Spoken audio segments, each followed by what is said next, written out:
Welcome back. Today we're going to be diving into prioritization techniques. So we're going to go through some of the tools that we talked about previously. The first one is the Eisenhower Matrix. So this is what helps leaders prioritize tasks based on urgency and importance. Pretty self-explanatory, but I'm going to go through it. It kind of breaks everything down into 4 quadrants. So the first one, as you'll see at the top, it goes urgent versus non-urgent, and at the side is not important versus important. So green is important and urgent. So these are the things that you need to do. This is everything that you need to prioritize. This is the things that are actually going to push the needle forward, keep everything moving, and actually going to make your business some money. Then there's what's important but not urgent, doesn't need to be completed today, so you need to schedule those out. Now we go into the non-important categories once we get to the quadrant 3, and that's items that are not important but are urgent. We're going to get in some examples later on so you can actually understand what exactly is something that is not important but urgent, and then those you should delegate out.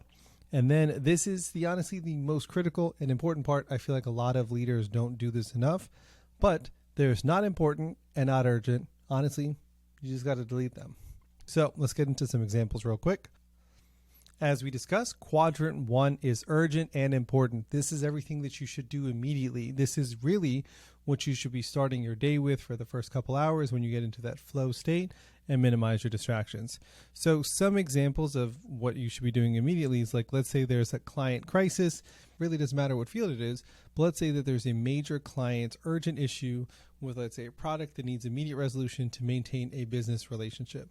Let's say that you put forth something or gave something to a client or presented something or completed a project and there's a flaw in it, there's an issue, and it needs to get addressed immediately so you don't mess up that business relationship. And then also some of that is project deadlines. So finalizing a high stakes project report due by the end of the day, crucial for the next phase of a project. I'm sure if we take some time right now, we can think of some of those items that are on our to-do list and bucket list that we know the level of effort it's actually going to take, which is why we keep pushing it off and not actually getting to it now.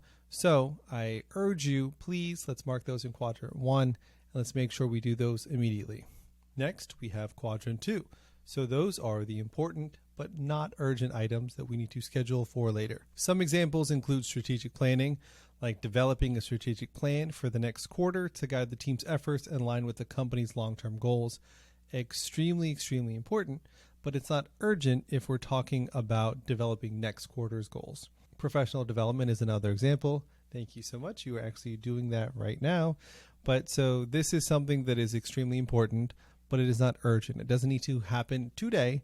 It can happen, let's say, tomorrow. It can happen, in a week, in a month, depending on, what your situation is. Obviously, some fields it's a little bit different. If you procrastinated, like if you're in the medical profession and you procrastinated some of your CEs, then you probably need to get them done urgently.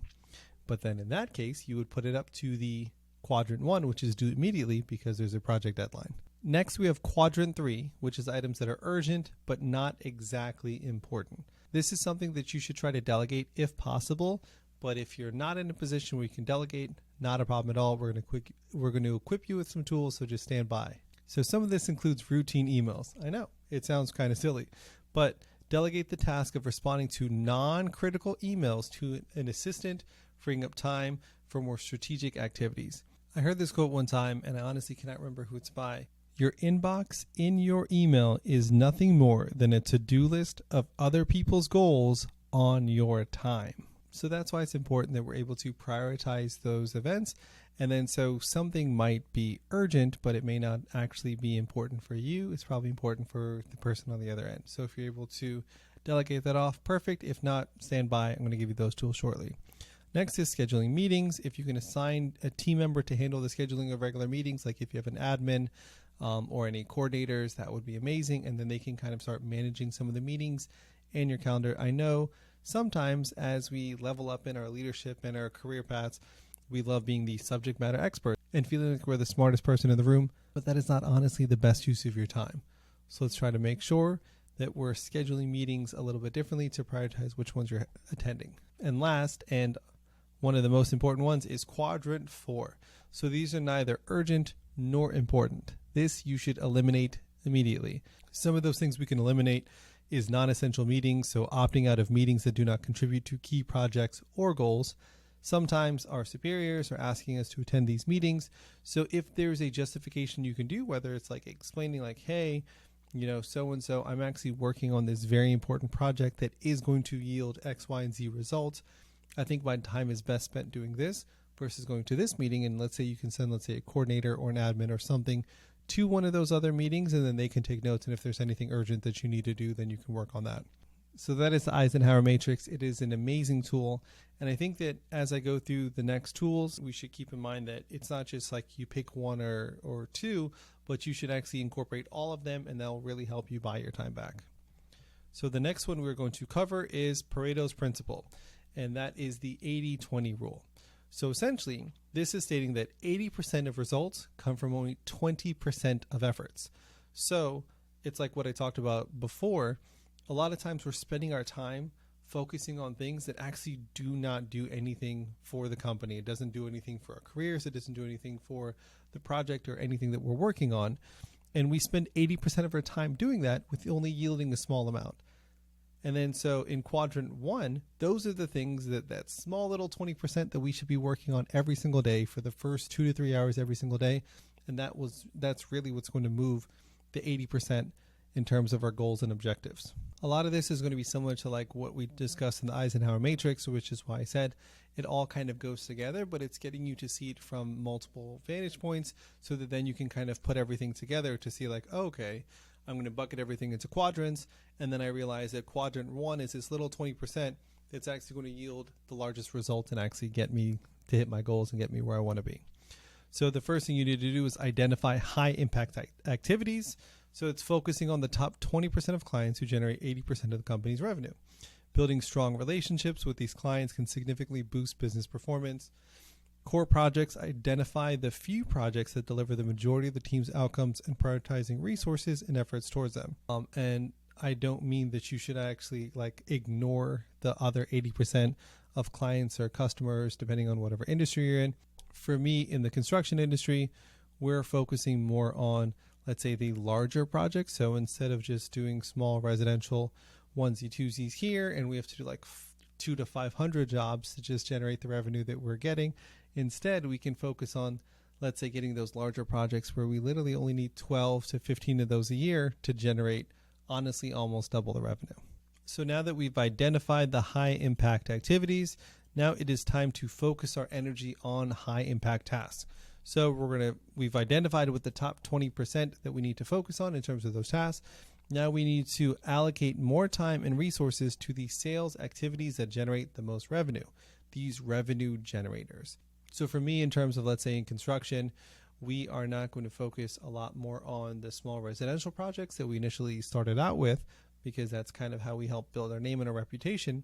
But now, instead of having to do like 200 to 500 jobs a year, we can only focus on literally like 20 to 40 jobs and have honestly double the revenue just by targeting larger, let's say, apartment complexes, condos, commercial buildings, or schools or anything of that nature.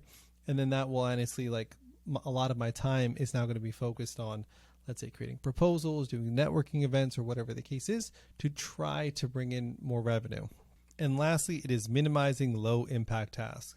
So this is administrative tasks, streamlining or automating routine administrative tasks that consume time but do not add substantial value at all. At the time of this recording in 2024, there is a boatload of machine learning software out there that anyone can use to help literally organize their day and buy back time. To where there's even something as simple as like the app like Motion, to where it automatically is essentially like your own personal assistant that organizes your calendar and productivity levels for you, to using ChatGPT, something as basic as that, where you can literally use for everything.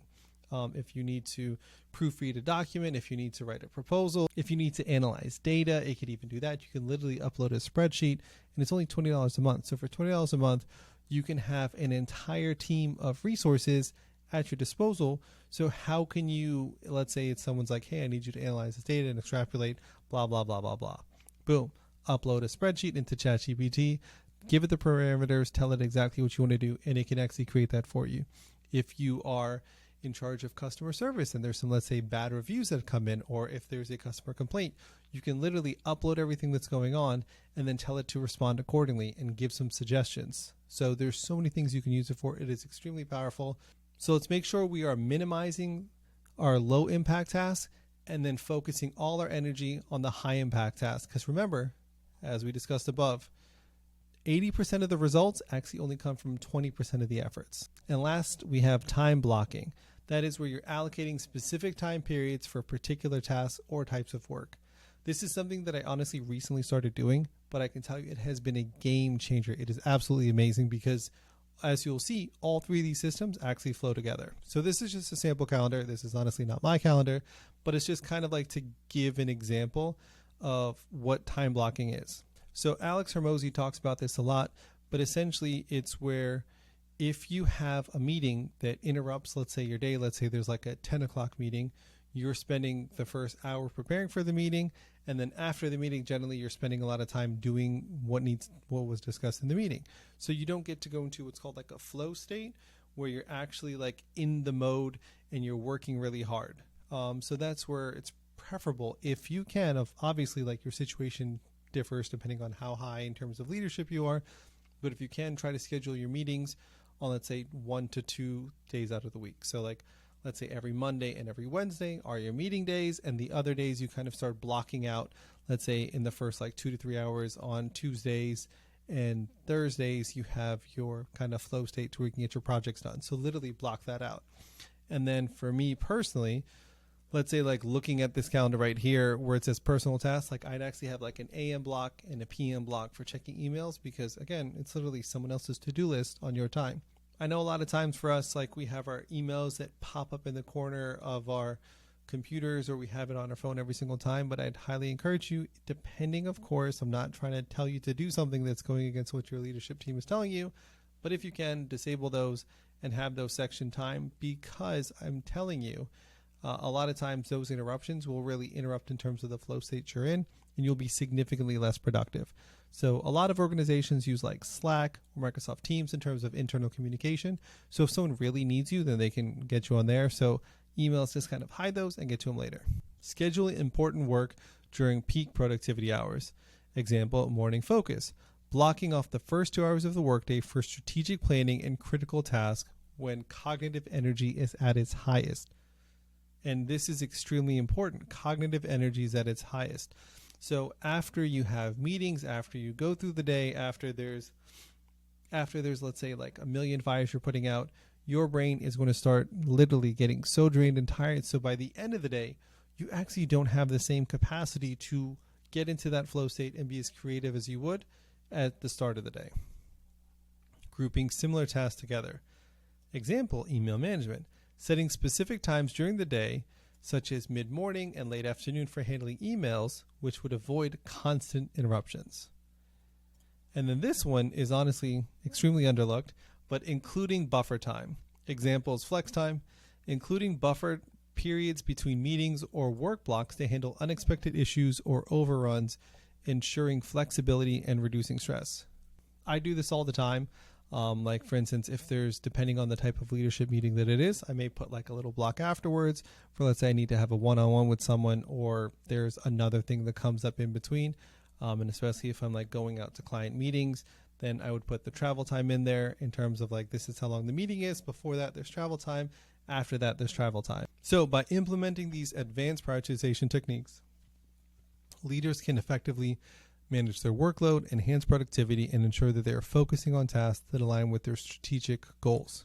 Using the Eisenhower Matrix to categorize tasks, the Pareto Principle to focus on your high-impact activities, and time blocking to structure your day, you will now be able to lead more efficient and effectively.